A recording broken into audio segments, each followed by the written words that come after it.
Today I'm going to be reading half of Chapter 4 of the book Ghost by Jason Reynolds. Chapter 4, World Records for the Worst Day Ever. I know it seems like this was the best suspension day maybe in history, and to be honest, it was, at least at first. I got to punch that jerk Brandon in the face. I know, not cool, but still, leave school early and hang out at the track with my new coach, because I was on a team now. We turned out to be a pretty cool dude. Me and Coach didn't go no further into my life or nothing like that, which was a good thing because I never really told nobody about my dad. Instead, Coach asked me what my favorite basketball player was. LeBron. I said, like if it should have been obvious. Who else? Who else? Coach said, surprised. Oh, let me think. Michael Jordan. Jordan? Come on, man. Jordan is like somebody's granddaddy. Jordan don't want to see LeBron on his worst day. LeBron could be sick from a bad batch of cafeteria chicken drummies and still give Jordan the business. Coach stood up. See, that's the problem with you, kid. Y'all don't know what a true champ is. Coach, I hate to break it with you, but LeBron is a champ. He goes rings. He got rings, I said, holding up 2 fingers and wiggling them around. But Brandon has 6. Now, Coach held up both his hands. All 5 fingers spread on his right, just point finger up on his left. He wriggled them like I didn't. 6. Jordan got 6. Whoa! I probably should have known that, but I didn't. Dang. I knew he won a few, but 6. Is this the Genius World Records? That's what Coach asked. The Genius World Records. Gotta be. I put it on my head to check the book. When I got a chance, I didn't know probably he was the greatest of all times. Coach shot an invisible jump shot, his tongue hanging on his mouth. It looked ridiculous. Clearly, it wasn't a ball player. Then I asked him about the guy I read about who was supposed to be the fastest man alive, Usain Bolt. Coach knew all about him, too. Usain ran a 9.58, Coach said. What's that mean? I asked, because the numbers 9, 5, and 8 meant nothing to me. They're not points or nothing like that. At least I didn't think they were. I actually wasn't even really sure if I could score points in track or not. Just seemed like the kind of sport you just won ribbons and medals or whatever. This was his time for the 100 meter. Coach pointed up the track towards the starting line and had everybody sprinting the day before. From there, he moved his hands to the finish line, to there, 9.58 seconds. The boy is like lightning. Looked up at the distance, and in my head counted 1 Mississippi, 2 Mississippi, 3 Mississippi, and pictured myself running. 9 seconds seemed like a pretty long time. But that ain't even that fast, I said. Plus, it just didn't seem like the 100 meter was all that long. I mean, I just had to run it the day before in what had to be 6 or 7 seconds. Couldn't have been more than 8. You don't think so? Coach asked, flashing a sly grin. You think you can beat that? I looked at the distance again. 1 Mississippi, 2 Mississippi? I don't know, I shrugged. Probably. That's when I knew the best day ever went bad. Coach told me to try to run a 100 meters in 9.58 seconds.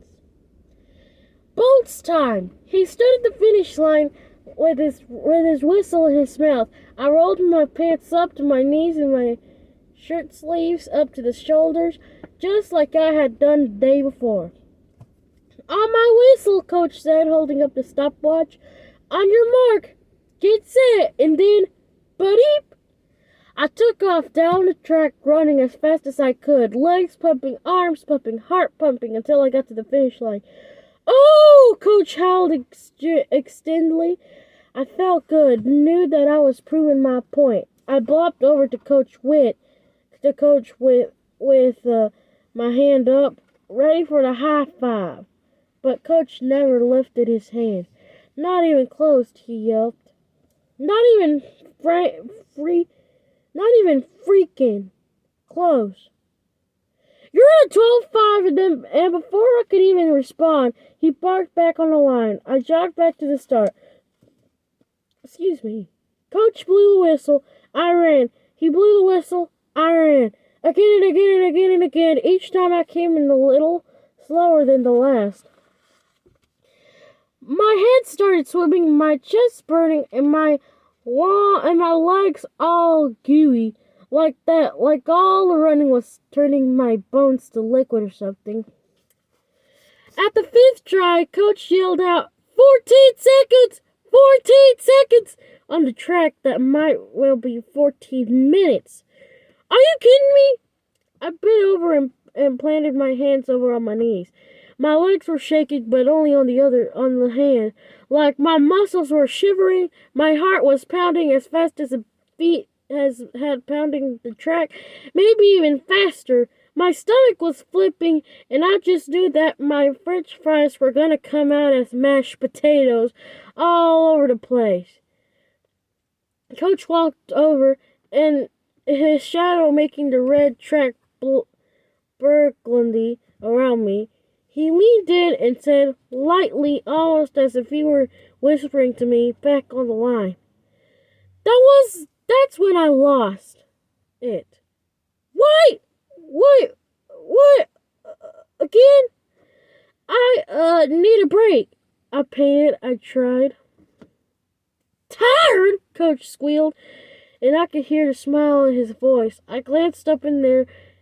It was big and chipped and wide, like whatever words were holding behind those teeth he was struggling to keep in. So let them out. You know who's really tired, son? You know who's really tired, son? Your principal. Coach put his hands up,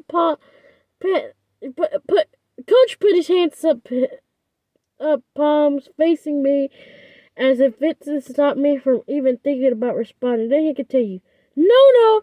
You know who's really tired? Your mother. She is so tired, and she's gonna be more exhausted when she hears about your suspension. Come on, Coach, I begged.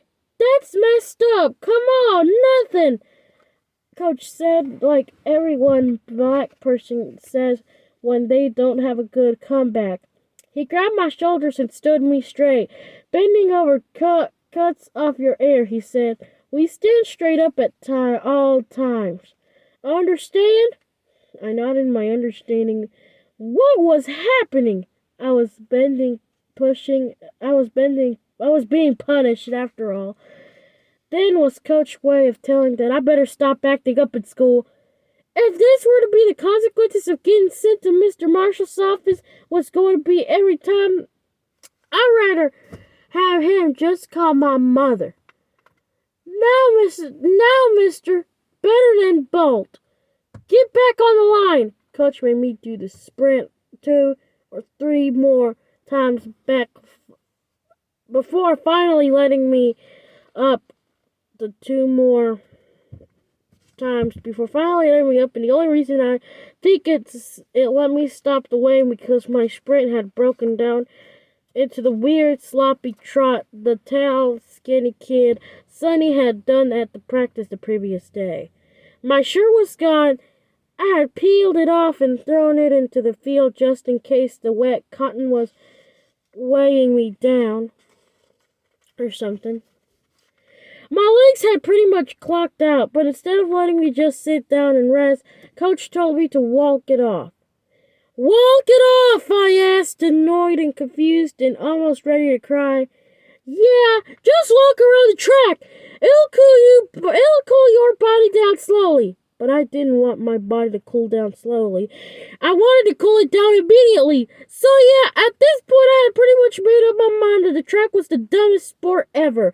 I mean, you gotta move to warm up and move to cool down. That make no sense.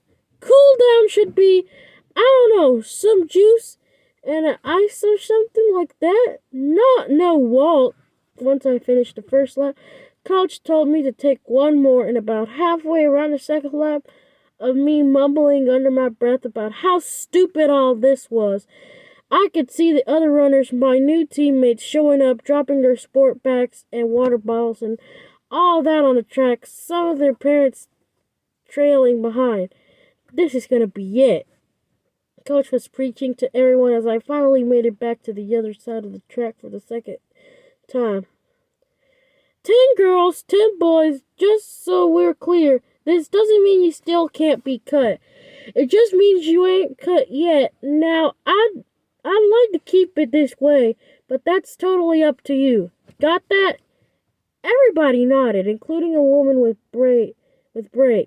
We looked too old to be on the team, even though she was dressed in running clothes. I had to first notice her from the other side of the track and figured she was somebody's mother, until she didn't sit down with the rest of the corny kids cheering squad. Coach went on about how this was the third day of practice for the spring season and how he wanted to make sure we all knew each other, or at least make sure all the vets knew the newbies. I was still standing back sort of outside of the circle as Coach started rattling off everybody's names. On the girls' side from the vets, we had Maisha, Cherry, Britt Brat, Williams, Melissa, Jordan, Dee Dee, Cruz, Crystal, Speed. Any girl with the last name Speed have to be the fast. Kinda like any dude with the last name Bolt, Coach continued. Deja Bullock, Lynn, Tate, Condra Flummer, Nikki McLear. He paused and mentioned towards the last girl. And our newbie for the girls, Patina. But she's told me a few minutes ago that she goes by Patty Jones. Everyone clapped. Patty, I got high hopes for you, young lady. Let's make it happen.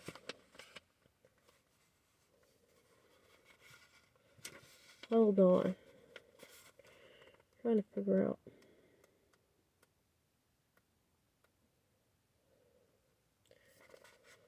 Then he started calling out the boys' names. First, the vets. Eric Day, Curran Otlaw, Aaron Holmes, Mickey Farrier, Freddie Hayes, Josh J.J. Jamore, and Chris Myers. You boys better look out for our newbies.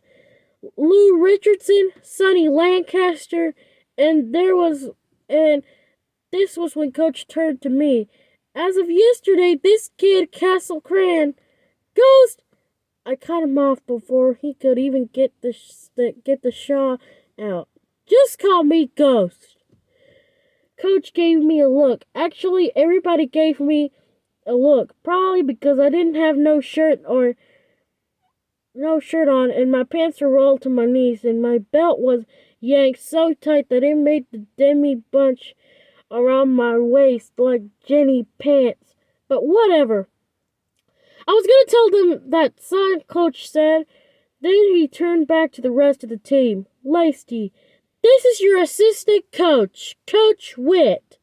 Coach Witt was the woman with the braids. She also had chubby cheeks, and like I said, she looked too old to be on the team, but she definitely didn't look old enough to be nobody's coach. Then she pulled a whistle from underneath her sweatshirt, so that pretty much meant she was. Give it up for your squad, Coach told us, slapping his hands together.